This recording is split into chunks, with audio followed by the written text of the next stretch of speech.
시편 30번째 시간입니다. 오늘 말씀은 시편 27편 1절부터 14절 말씀입니다. 1절부터 3절 말씀을 합독하고 시편 27편 전체를 보도록 하겠습니다. 그러면 시편 27편 1절부터 3절 말씀을 한 목소리로 합독하도록 하겠습니다. 여호와는 나의 빛이요 나의 구원이시니 내가 누구를 두려워하리요. 여호와는 내 생명의 능력이시니 내가 누구를 무서워하리요. 악인들이 내 살을 먹으려고 내게로 왔으나 나의 대적들 나의 원수들인 그들은 실족하여 넘어졌도다. 군대가 나를 대적하여 진칠지라도 내 마음이 두렵지 아니하며 전쟁이 일어나 나를 치려 할지라도 나는 여전히 태연하리로다. 아멘. 환난을 당하면 하루 이틀만 환난을 당하는 게 아니고요. 몇 년을 환난을 당하고 정말 오랫도록 어려움 가운데 있었다고 보면 됩니다. 그러면은 시편 26편처럼 그래도 나는 의롭습니다. 하나님. 저들이 지금 나를 공격해도 하나님은 저의 진실함과 하나님 앞에 의로움을 하나님을 아시지 않습니까? 라고 외치는 날도 있었겠고 또 오늘처럼 사방으로 진친 가운데서도 여호와는 나의 빛이요 구원이시니 내가 누구를 두려워하리까? 그럼 사실 두려움도 있다는 거죠.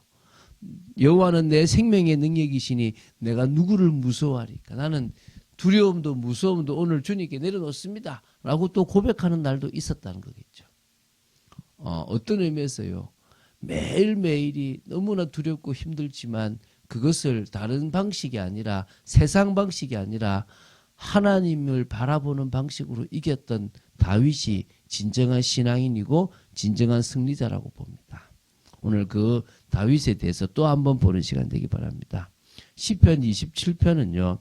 일평생 대내외적으로 여러 정적들과의 극한 갈등과 위기를 만났던 그 다윗이 이렇게 하나님 앞에 이렇게 썼던 비탄시입니다. 그러나 다른 비탄시하고는 조금 다릅니다. 어떤 시보다도 하나님께 대한 신뢰와 승리의 확신이 강하게 나타나는 시입니다.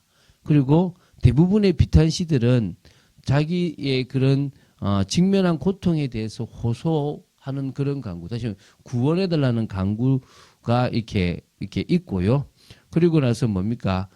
선취적 확신과 찬양을 이렇게 하고 있는데 27편은요. 먼저 초월자 대신 하나님의 궁극적 구원에 대한 절대 확신이 먼저 딱 이렇게 먼저 나오고요. 후에 구원에 대한 호소와 그리고 간구로 이어지는 그런 부분, 그리고 이제 선취적 신앙에 대한 확신과 찬양이 이렇게 선포되는 그런 구조로 조금 다른 구조로 되어 있습니다. 한마디로 하나님께 대한 절대 신앙에 근거하여 구원해 달라는 그런 간구의 시가 시편 27편이고 그래서 이 시도 많은 찬양인들에 의해서 다시 찬양으로 나왔던 그런 부분으로 보시면 됩니다. 시편 27편이 언제 배경인지는 사실 알 수 없습니다. 다만 다윗이 대적들로 인해서 아주 급박한 위기 가운데서 쓴 것은 사실이고 그런 속에서 두려움과 무서움을 주님께 맡깁니다라는 고백으로 썼다라고 보시면 되겠죠. 시편 27편의 내용을 좀 구체적으로 살펴보겠습니다. 자, 시편 27편은 총 이렇게 총 네 부분으로 나눌 수 있습니다. 그래서 첫 번째 부분이 1절에서부터 3절이고요. 또 두 번째 부분이 4절에서부터 6절이고 그리고 세 번째가 7절부터 12절이고 네 번째 부분이 이제 13, 14절로 볼 수 있습니다. 하나씩 보면서 좀 보도록 하겠습니다. 첫 번째 1절부터 3절은요. 여호와 하나님에 대한 절대적 신뢰가 딱 나오죠. 그것에 근거하여 자신의 대적들로 인하여 결코 자신은 두려워하지 않는다라는 믿음의 고백과 담대한 선포가 지금 나옵니다. 자, 읽어볼게요. 여호와는 나의 빛이요 나의 구원이시니 내가 누구를 두려워하리요. 여호와는 내 생명의 능력이시니 내가 누구를 무서워하리요. 악인들이 내 살을 먹으려고 내게로 왔으나 나의 대적들 나의 원수들인 그들은 실족하여 넘어졌도다. 군대가 나를 대적하여 진칠지라도 내 마음이 두렵지 아니하며 전쟁이 일어나 나를 치려 할지라도 나는 여전히 태연하리로다. 사실은 힘든 부분이 있지만 나는 여전히 주님을 바라보고 나는 여전히 주님을 의지하겠다라고 하는 부분입니다. 지금 어떤 의미에서 원수들에게 둘러싸여 있었다라고 보도 되겠죠. 아주 급박한 위기 상황에 있는데 이때 이 위급하고 급박한 상황 속에서도 자신은 오히려 두려워하거나 무서워하지 않을 수 있는 비밀이 여호와 하나님께서 자신과 함께 하기 때문이고, 그분이 바로 뭐가 됩니까? 자신에게 빛이 되어주시고 구원이 되어주시고 생명의 능력이 되어주시기 때문에 오히려 살을 먹으려고 하는 대적들이 실족하고 넘어지고 오히려 나는 두려워하지 않고 대열할 수 있다라는 그런 고백을 지금 하고 있습니다. 자신은 그런 부분들에 대해서 맹수 같은 그런 공격이 대적들이 공격한다고 해도 상관없다는 것입니다. 주님이 대신 싸워주신다 이 말이겠죠. 자, 4절부터 6절은요. 하나님의 절대적인 보호로 말미암아 자신이 원수들로부터 구원을 받고 하나님의 전에서 구원의 기쁨을 누리게 될 것이라는 확신을 필요하고 자신은 뭐를 사모하는지도 나옵니다. 자, 우리 4절부터 6절을 읽어볼게요. 내가 여호와께 바라는 한 가지 일, 그것을 구하리니 곧 내가 내 평생에 여호와의 집에 살면서 여호와의 아름다움을 바라보며 그의 성전에서 사모하는 것이라. 여호와께서 환난 날에 나를 그의 초막 속에 비밀히 지키시고 그의 장막 은밀한 곳에 나를 숨기시며 높은 바위 위에 두시리로다. 참 고백이 좋죠. 그리고 또 이제 6절에 이제 내 머리가 나를 둘러싼 내 원수 위에 들리리니 내가 그의 장막에서 즐거운 제사를 드리겠고 노래하며 여호와를 찬송하리로다. 자, 4절에요. 다윗은 일평생 여러 일들 중에서 딱 하나의 소원이 있는데 그것이 뭐냐? 여호와의 집, 바로 이 언약궤가 있는 그곳에 늘 거하고 그곳에서 주님과 영속적으로 교제를 계속 누리기를 원한다는 겁니다.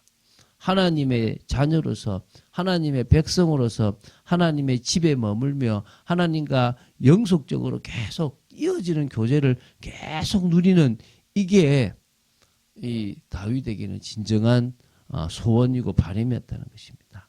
여호와의 아름다움을 바라본다는 것은 하나님과 교제에서 비롯된 하나님의 은혜를 덧입겠다 이 말이고요. 그래서 이 여호와의 아름다움이라는 것은 하나님의 선하심, 자비, 긍휼을 좀 이렇게 나타내고 있고요. 이게서 사모한다라는 것은 악망한다라는 것인데요. 이거는 소원을 가지고 나는 소원합니다. 이런 의미가 있습니다. 그래서 다윗의 유일한 소원은 하나님과 계속적인 교제를 누리며 주님 앞에 설 때 그때까지 그 은혜를 덧입고 살아가는 것이라는 것입니다. 5절은요. 4절의 이 소원의 이유입니다. 다윗은 하나님께서 자신을 환난 날에 그 집곧 장막 은밀한 곳에 숨겨 안전하게 지키실 것이기 때문에 하나님의 집에 거하는 것을 소원했다는 겁니다. 그래서 결국 여호와 하나님과의 관계가 되고 그리고 은혜를 누린 다윗은 승리하였어요. 원수 위에 머리가 들리게 될 것입니다. 그래서 장막에서 기쁨과 감사한 마음으로 즐거운 제사를 드리고 노래하며 여호와를 찬송할 거라. 지금요 막 다른 데 가서 쫓겨다니고 위기 가운데 있으니까 진짜 가고 싶은 어디를 못 갑니까? 성막, 성전 못 가는 거예요. 언약궤가 있는 곳에서 하나님께 예배하는 자리에 제대로 갈 수가 없다는 것입니다. 사람들은요 지금 코로나 핑계로 안 가는데 다윗은 그 위기 가운데 있는데도 자신은 지금 어디를 가고 싶다는 거죠? 또 뭐가 자기의 중심이라는 거죠. 오늘 이런 신앙이 되어지게 되기 바랍니다. 자, 그리고 이제 7절부터 12절입니다. 당면한 고난 가운데서 여호와를 향하여 응답과 구원을 간구하는 그런 내용입니다. 7절을 보면요. 자신이 여호와께 소리내어 부르짖을 때 들으시고 긍휼히 여기사 응답해 주시기를 기도하고 있는 거예요. 자신은 내 얼굴을 찾으라고는 말씀을 믿고 주의 얼굴을 찾음으로 주님으로부터 버림받지 않기를 바라는 겁니다. 그래서 내 얼굴을 찾으라 이런 의미가 한마디로 이게 지금 8절에 나오는데 어떤 의미냐면 나에게 호소하라, 나를 신뢰하라, 나를 가까이 하라 라고 하는 하나님의 명령을 내 얼굴을 찾으라. 이제 이 말인 거죠. 날 바라봐. 한마디로 내게 호소해. 내가 그러면 역사하겠다라는 그 말씀을 딱 붙잡고 지금 기도하고 있는 겁니다. 10절은요. 대단한 믿음의 고백입니다. 내 부모는 나를 버렸으나 여호와는 나를 영접하시리다. 이 말은 무슨 말입니까? 부모가 자기를 버린 게 아니라 부모는 자신을 버릴 수 있지만 여호와는 자신을 버리지 않고 늘 받아주시고 안아주신다는 거예요. 자신의 상황에서 이 모든 상황에서 여호와만큼은 지켜주실 수 있다라는 그런 고백이죠. 그래서 11절 12절 고백을 합니다. 여호와여 주의 도를 내게 가르치시고 내 원수를 생각하셔서 평탄한 길로 나를 인도하소서. 내 생명을 내 대적에게 맡기지 마소서. 위증자와 악을 토하는 자가 일어나 나를 치려 함이니이다. 여러분이 주님 앞에 하고 싶은 고백을 그대로 해보세요.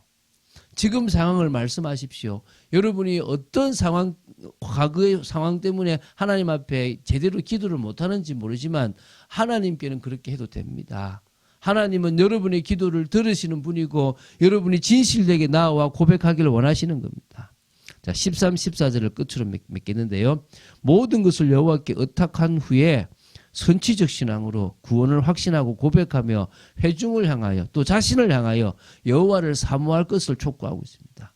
내가 산자들의 땅에서 여호와의 선하심을 보게 될 줄을 확실히 믿었도다. 너는 여호와를 기다릴지어다. 강하고 담대하며 여호와를 기다릴지어다. 사방의 대적 때문에 죽을 위기에 처했던 자신이지만 결국 하나님의 보호하심 속에서 죽지 않고 산자들의 땅에서 또 영원한 축복을 누린 그곳에서 여호와의 선하심을 보게 될 것이기 때문에 고백하죠. 지금 이 상황에 두려워하지 말고 여호와를 기다리라.